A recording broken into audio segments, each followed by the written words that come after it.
جس طرح اپنا مال ہوتا ہے، جتنا درد انہیں اپنے مال کا ہوتا ہے، جتنی تکلیف اپنی جیب سے پیسے نکالتے ہوئے ہوتی ہے، اتنی ہی تکلیف ہونی چاہیے۔ اس بات سے خواجہ آصف کی بہت سی باتیں بھی کلیئر ہو گئی۔ خواجہ آصف یہی کہتے تھے، یہی چیختے تھے کہ کپتان نے کبھی جیب سے پیسہ خرچ نہیں کیا، اور اس کا ہاتھ ہمیشہ دوسروں کی جیبوں میں رہتا ہے۔ یہ 30,000 روپیہ آپ کے خیال میں کوئی جمع کرائے گا؟ عمران خان اپنی جیب سے نکال کے دے دیں گے؟ اس کے لیے بھی شاید کوئی ڈونر تلاش کیا جائے۔ اس کے لیے بھی شوکت خانم کے لیے جو کینسر زدہ بچوں کے لیے جو علاج کے لیے جو صدقہ خیرات آئی ہوئی ہے، شاید اس میں سے یہ رقم نکال لی جائے۔ عمران خان نے تو کبھی روٹی اپنے پلے سے نہیں کھائی، سیریسلی۔ یہ واقعہ میں آپ کو بتا چکا ہوں کہ نہ ہی کبھی کسی کو کھلائی ہے۔ کہ فرق ذہنیت کا دیکھیے کہ کچھ لوگ ہمارے دوست ریکارڈنگ کرنے گئے نواز شریف صاحب کے گھر پہ، اور وہ اس زمانے کی بات ہے کہ جب کہ کیسٹ پہ ریکارڈنگ ہوتی تھی اور اتنا انٹرنیٹ اسٹرانگ نہیں ہوتا تھا، تو اس کے بعد جو ہے وہ ایک لڑکے نے جو پروڈیوسر تھا اس نے گاڑی پہ بیٹھ کے وہ کیسٹ لے کے چینل لے کے جانی تھی تاکہ جلدی جلدی اس کو آن ایئر کروا سکے۔ لیکن جیسے ہی وہ لڑکا بھاگا کیسٹ لے کے تو حسین نواز اس کے پیچھے بھاگے۔ انہوں نے کہا یہ ممکن نہیں ہے کہ میاں صاحب کہہ رہے ہیں کہ آپ کے بغیر آپ کھانا پیے بغیر چلے جائیں، تو آپ پہلے ہمارے ساتھ چائے پئیں اور پھر بڑی معمولی سی بات ہے، چائے پانی سے کسی کو کیا فرق پڑنا ہے۔ لیکن اس کے ساتھ ایک اور وابستہ واقعہ بھی ہے جو عمران خان کی ذہنیت کو بھی ظاہر کرتا ہے۔ اچھا، ہمارے ہاں رواج ہے کوئی آپ کے گھر آئے تو چائے پانی تو آدمی پوچھ ہی لیتا ہے، حالات چاہے کیسے بھی ہوں، یہ آپ کے اوپر فرض ہوتا ہے، آپ اس پہ زیادہ سوچتے نہیں ہیں، اور اگر آپ بہت متمول شخص ہوں تو پھر تو کوئی پرابلم نہیں ہوتا۔ اسی طرح عمران خان صاحب کے گھر کچھ لوگ ریکارڈنگ کرنے گئے، چینل کی طرف سے گئے تھے، اور وہاں پر جو ہے رمضان کا وقت تھا، افطار کا ٹائم ہونے والا تھا۔ اب لوگوں کو توقع تھی کہ کم از کم کوئی کھجور، کوئی پانی، کوئی ایسی چیز افطار کے وقت، ظاہر ہے یہ مطلب اس کے لیے کہنے کی ضرورت نہیں پڑتی، کوئی پروٹوکول نہیں لکھا ہوتا، روزہ کھلنے کا ٹائم ہو رہا ہے، آپ خوشی سے جو کچھ افطار میں ہو، پانی ہو، روح افزا ہو، کھجوریں ہوں، وہ اپنے مہمانوں کو دیتے ہیں۔ تو جناب ادھر مغرب کی اذان کا وقت ہو رہا ہے، ادھر خان صاحب تسلی سے بیٹھے ہیں اور انٹرویو جاری ہے۔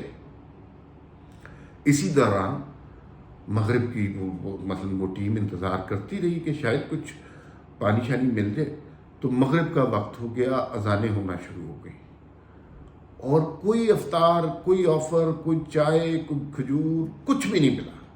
تو وہ جو لڑکے جو ریکارڈنگ کر رہے تھے وہ بھاگے، اور بنی گالا کے جو گیٹ کے باہر ایک گارڈ بیٹھا ہوتا ہے، اس گارڈ کے پاس ایک گندا سا کولر تھا، اس کے ساتھ ایک گندا سا گلاس تھا، اور اس نے پتہ نہیں شاید کہیں سے گندا سا پانی بھر کے رکھا ہوا تھا اس کولر میں، اور اس کے پاس کون سا ڈسپینسر لگا ہوا تھا۔ تو وہ جو ٹیم تھی، جو چینل کی بڑے اہم چینل کی ٹیم تھی، اس نے وہاں پر جا کر اس کولر سے پانی پی کے روزہ کھولا، اور کپتان کو اس عرصے میں قطعاً کوئی پریشانی نہیں ہوئی۔ اور وہ اگر عمران خان صاحب چائے پلوا دیتے یا کھجوریں یا روح افزا یا اس طرح کی کوئی چیز سے روزہ کھلوا دیتے تو یہ ان کا ذاتی مال سے خرچہ ہونا تھا، اور کپتان اس کے عادی نہیں ہے۔